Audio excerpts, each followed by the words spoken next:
the honorable PhD. Charlie, I think you've not worked for it. In fact, last week there was a press briefing on that, and some of the stories you hear and the areas where people claim they've written on in in their PhD. Dr. Soga. Now let me bring you the Ghanaian Times. Individuals who validate ghost names will be held liable. This is the Controller and Accountant General warning. The Vice President is urging sound investment decisions for sustainable social security. She was at the launch of the 60th anniversary of SNIT.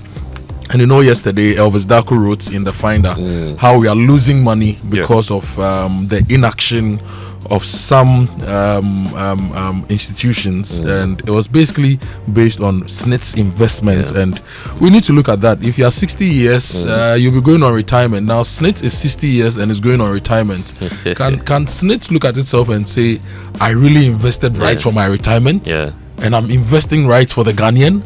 It's something that we really need to look at. Now, still on the Ghanaian Times front page, in the Unibank case, the AG Attorney General says that he acted in the nation's interest. And President Mahama, other former leaders, pay glowing tribute to Daddy Lumba. If you go to the back page of the Ghanaian Times, even teenagers now battle hypertension. This is according to a man called Victor Opuni. He is the laboratory manager at the Kaswa branch of the Patulab Solutions Medical Laboratory. And based on the data they have, he says teenagers are now battling hypertension. It's a big issue that we need to deal with as well. And Morocco has donated 2,000 metric tons of fertilizer to the Ministry of Agri to support the Feed Ghana project. We hope all this fertilizer gets to the right recipients. The Daily Gist is also here, talking about the Attorney General. AG clears air on Duffuor's Unibank saga. Minority demands transparency. And then there's the talk about Mahama axing 1.2 billion bauxite deal with Rockshaw. That's also an interesting one. The mineral sector has been filled with a lot of controversies. Probably this one is also adding to that. Kwabena Japan is set to launch his presidential bid today. Some videos out already indicating what's inspiring him to do that. He says the party ought to return to its core values. We wait to see what his point plans will be for the NPP. Utah University exposes Grace Ayensu Dankwa fake prof title. For that, we would have to find out the details on page 4 of the Daily Gist. Then there's the talk about 8 NSS suspects in deal with the Attorney General. That's also another looming one on the horizon. I'm looking forward to us talking to Kwabena Japan also on this show. He's an engineer. He was the chief executive of the Ghana Institution of Engineering. He was also general secretary of the NPP. He had issues. He was suspended from the party. He now wants to run for president. I'd like to know from the engineer's perspective how we can engineer Ghana into prosperity. And we should pull him in here one of these days to have that conversation. Now, if you go to the graphic business, IMF endorses mid-year budget, monetary policy review looms, and GSCCI jumps 4.48% in latest trading week. And resetting sports in Ghana, time to rethink sustainable funding and facility management reforms. This is on the back page of the Ghanaian Times. We had that conversation with Frentio, and there's an excellent article by Maurice Kwanzaa on the back page of the graphic business, about rethinking sustainable funding and facility management reforms for sports. Leshego Catholic Church signed 200 million Ghana cedi solar power deal. This is a big investment in private energy production, and some other stories on the graphic business front page. A lot of pressure on the Attorney General to be more transparent about the 60% threshold in the Duffuor Unibank case. It's also captured here on the front page of the New Republic.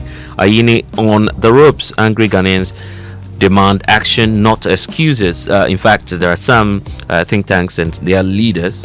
Bright Simons, for instance, is out on X writing and challenging the account of a 60% threshold. He believes that what the Attorney General has done so far is 10%. We'll get into the details later. Then there's a talk about agribusiness. Mahama declares agribusiness economic savior amidst urgent call for action. Governor Isiama heralds economic rebound, CD gains, inflation drops as BOG considers a policy shift. Then the Akwetia by-election is also coming up strongly. NDC secretary and legal Eagle throws hat in the ring. So lots of people jostling for that position when the nominations and the vetting opens. Then government dumps controversial Rockshore deal. Still talking about that 1.2 billion US dollar deal, bauxite deal with Rockshore, which the government appears to be. So the BAG governor says inflation is dropping, right? So why he's not the only one saying it. Always expecting Atu to give you money. You should be targeting BOG. Yeah. You should be feeling that drop in our pocket, right? There are people who have been saying for a very long time that we need to feel that in our pockets, and as the exchange rate drops and a few other things happen too, there are things happening in the space that we need to highlight. For example, imported rice prices have dropped, but local rice prices cannot drop because the cost of inputs then for the production was high, right? So there are some challenges with the exchange rate dropping and all that, and we need to also interrogate. In fact, we are learning that the central bank has recorded some surplus. We don't know what the fine figures are, but looks like Siama is a man in a hurry. But we wait to see what that will be. Let's go online. Okay, myjoyonline.com. Boku crisis. Military deployment must align with national and international law. That's according to Colonel retired Festus Abuaji. He seems to be very passionate about this. A lot of experts actually raising concerns about the government's intervention. Well, in one breath, the government deploys. Some people call for their withdrawal. You withdraw them, and then the experts come and say, well, you shouldn't have withdrawn them. You should have sent them there. They go back again, and it becomes a challenge. Quite a hard time for the president now. Then this one says, I want to jail persons who have looted state resources. That's according to Dr. Dominic Ayine, the Attorney General.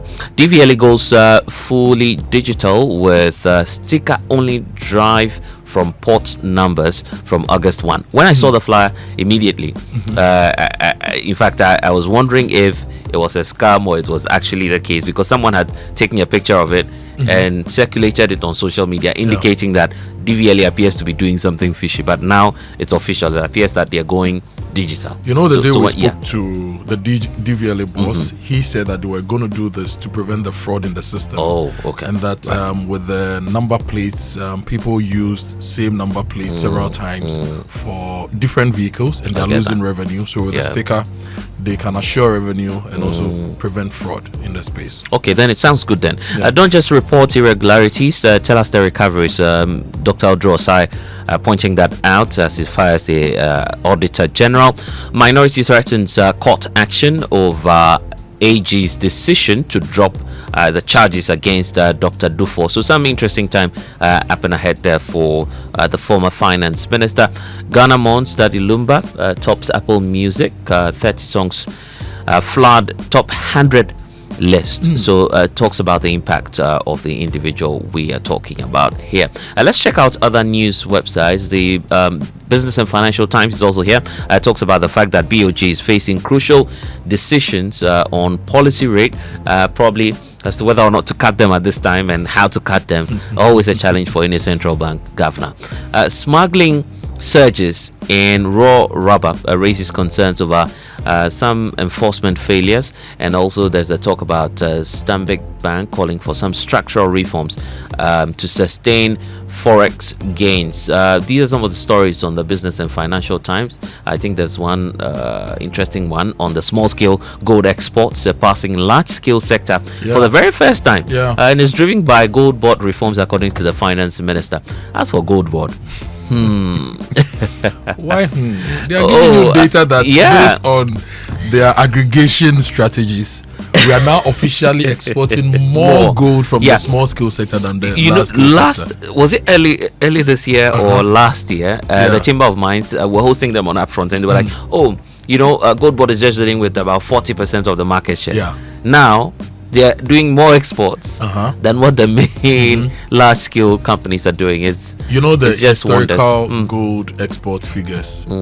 Usually Ghana would report, say, 1 and then declare something worth else of gold exported. No, that is what we capture in our system. You go out but there. If you check the important countries, if we are officially reporting 1, they are reporting like 2 or 3. So it meant that a lot of the gold went outside without going through the normal channel. So we're losing out on revenue. And now, if Gold Board says that they've been able to aggregate and they are doing better, let's keep our eyes on them. Because this is also a very big institution and a sector that can easily be corrupted. So let's keep our eyes let's say on them. good morning to Mr. Dollarman. The president was teasing him the other day about some cash, but anyway, it's fine.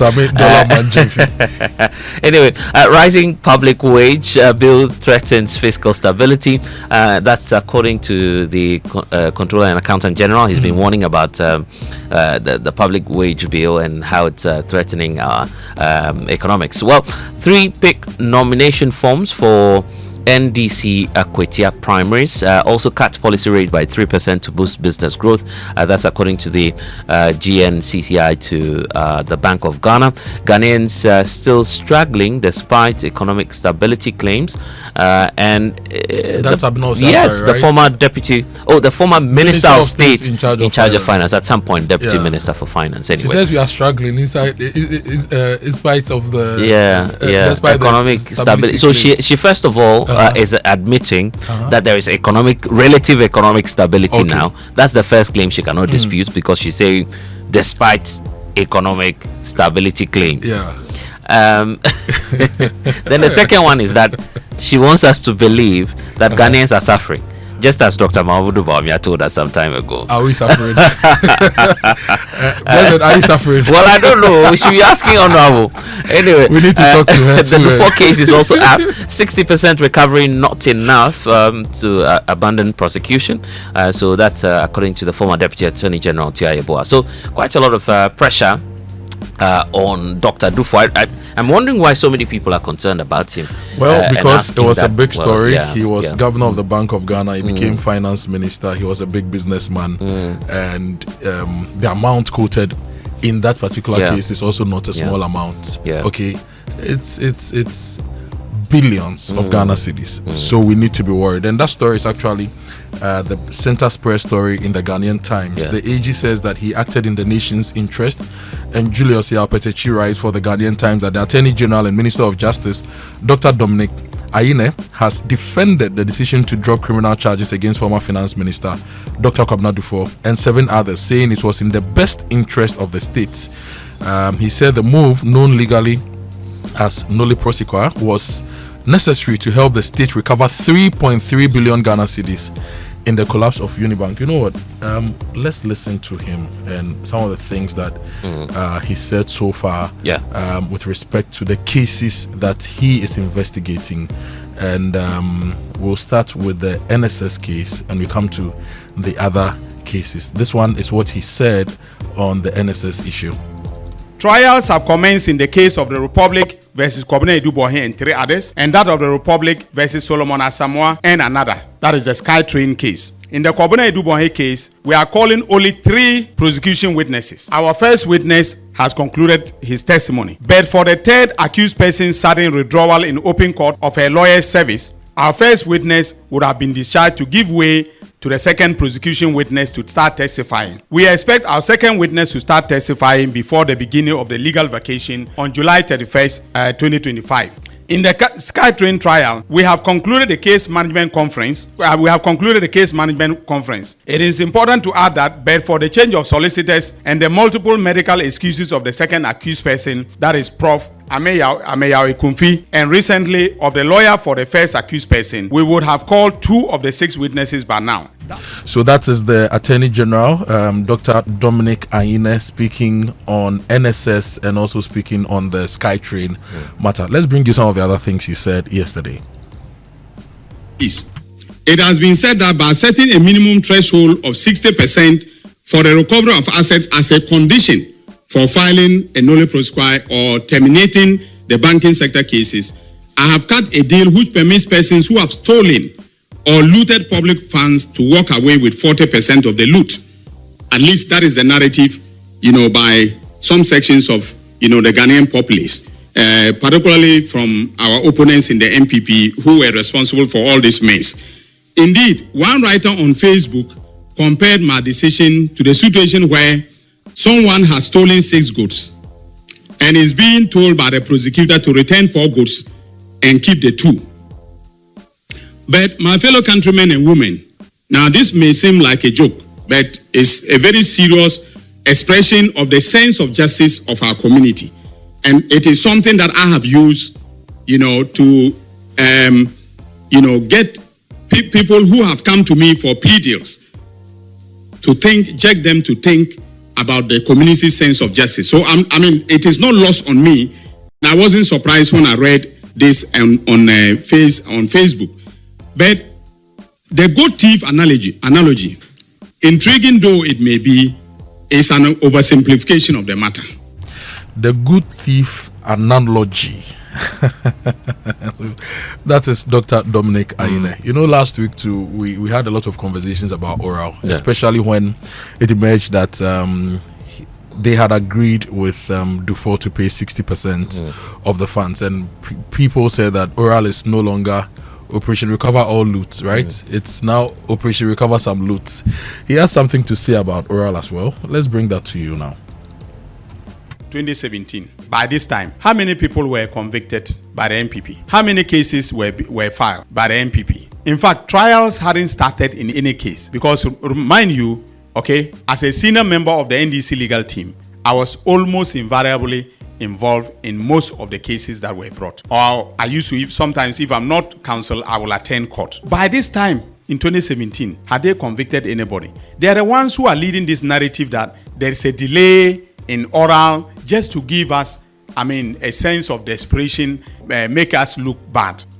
But come to think of it, I have given you an update. When we file our charges. Within 2 weeks, we file our witness statements and supporting documents. That is a record. In the Atuforcing case, it took 6 months to file witness statements. You can go back and check. 6 months to file just witness statements. We file within 2 weeks. So that is Dr.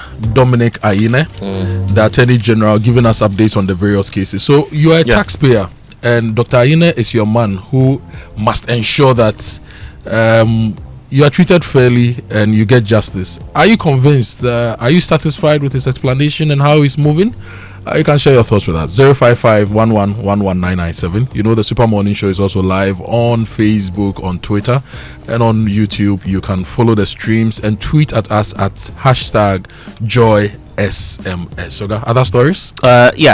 The fact that government has taken a decision finally on the Rockshore deal, because details in the Daily Gist is pointing out that President John Mahama's government is taking a decisive turn in its mining strategy, cancelling a high-stake $1.2 billion bauxite lease agreement to local firm Rockshore International, and setting its sights on securing a strategic partnership with a major international player.